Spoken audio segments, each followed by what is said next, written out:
Alright, we just left VVR. We just stayed the night. They have free camping. Whenever you get in, they give you a free drink that is under $3.50. So I had like a Starbucks coffee thing.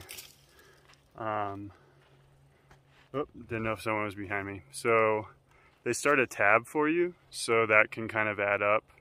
Ours wasn't too bad. You pay for things like shower, laundry. We had 2 boxes there, so it was like $30 a piece for that. We had 3 meals, lunch, dinner, and breakfast. The dinner was a little expensive. It was good, but the portions kind of ran out, I guess. Like, we were in the middle of the pack for dining, and the first place that we saw going out had huge portions of sides and like the pork chop and stuff. And then whenever I got mine, it just was not as grand. And for both meals, the kitchen just ran out of stuff, so I think they're still figuring that out. Overall, it was a good time. If you're a drinker, be careful, because like I said, it's a tab thing, and as you start drinking, you're probably going to forget, because that happened to a couple of our friends. So overall, it was great. Free camping's nice. The showers are clean. The laundry was good. A lot of people that we know were there. I got the opportunity to interview an older couple named Sam and Kathy, who happened to be from like my area of Texas, North Texas, and we passed them on the way in. I just assumed that they were like not day hikers, but sectioners, or like out for a few days. And then whenever they got in there, I heard them mention to someone that they were through hiking. They had started March 23rd, so I sat down with them. They had a really cool story. Just, it's really inspiring to see like 70-plus-year-olds out here. I gave them both a shakedown. Sam, we got rid of 6 pounds off his pack. Kathy, I would say probably like 2 or 3. They had a scale there, and Sam weighed his stuff, but Kathy was wanting to enjoy her 0 day, so she wasn't as motivated, but that was okay. So with older people, with anybody really, I do think that the case for ultralight exists. You don't have to go sub 10 pounds, but you can always lose a little bit of weight. That way your trip is more enjoyable. So I'll do a more in-depth video on that at some point, maybe off trail or post trail. But yeah, overall a good time and cool people and just having fun.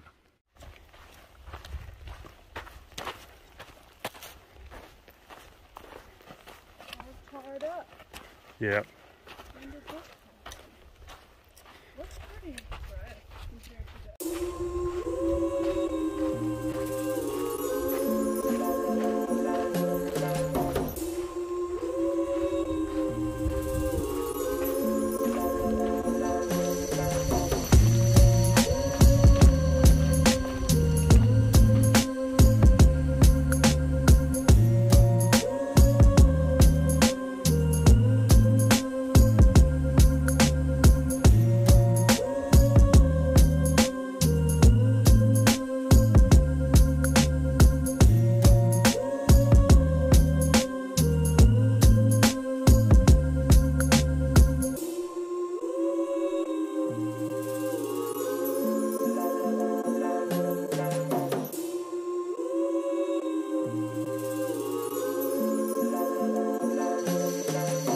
So you heard me mention before that the ferry wasn't running. This is Edison Lake. So typically whenever it's not so dry, it shouldn't look like that. The ferry goes from near the PCT all the way into VVR. But I mean, there's no way a boat's getting past there. So instead we're having to take these side trails, which aren't too bad. You know, it is what it is. But it's unfortunate that, you know, we're having this great weather and great experience in a low snow year, but sometimes that comes at a cost. So it's not always the best.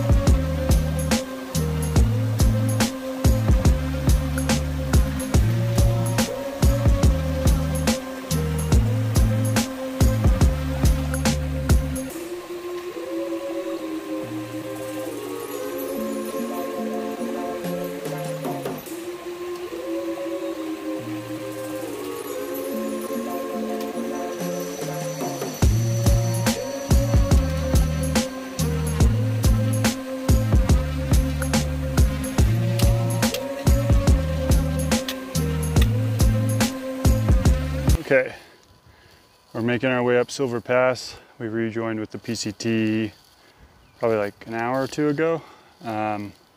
So that's not it. This is just a nice meadow. I think we still got about 3 miles to the top. And it's a lot of steps, a lot of staggered steep steps. So it's a bit of a challenge today.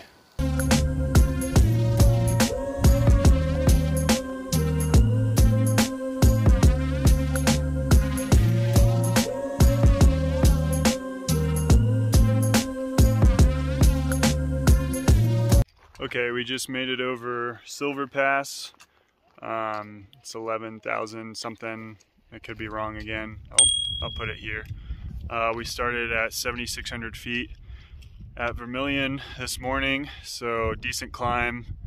What you see behind me is the descent side. We're already kind of on the other side of the hill, so I couldn't show you the ascent or the side that we came from. But I started getting pass fatigue today, meaning just got sick of going up and down. It's obviously been beautiful, but I think some of the factor is just coming out with a full resupply. I've got like 6 days of food on me, and the way up just had a lot of steps. It got kind of steep, and I was moving slow. And whenever you're on a through hike and you have like a physical expectation of yourself and you're going slower than that, it just kind of gets frustrating.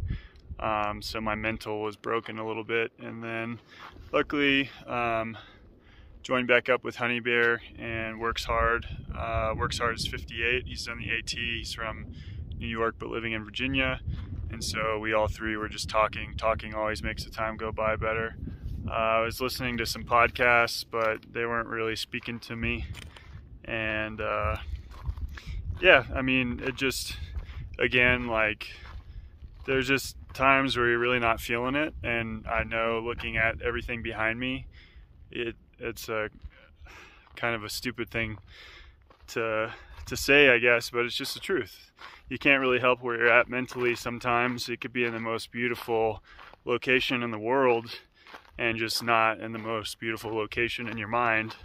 So it's just a normal thing of life where things, you know, things get irritating, things seem pointless, or, you know, just going up a pass, going down a pass. It has been nice, but sometimes I just want to stay on the ridge. But then you get on the other side of the pass and you get the views, and that's what we're here for.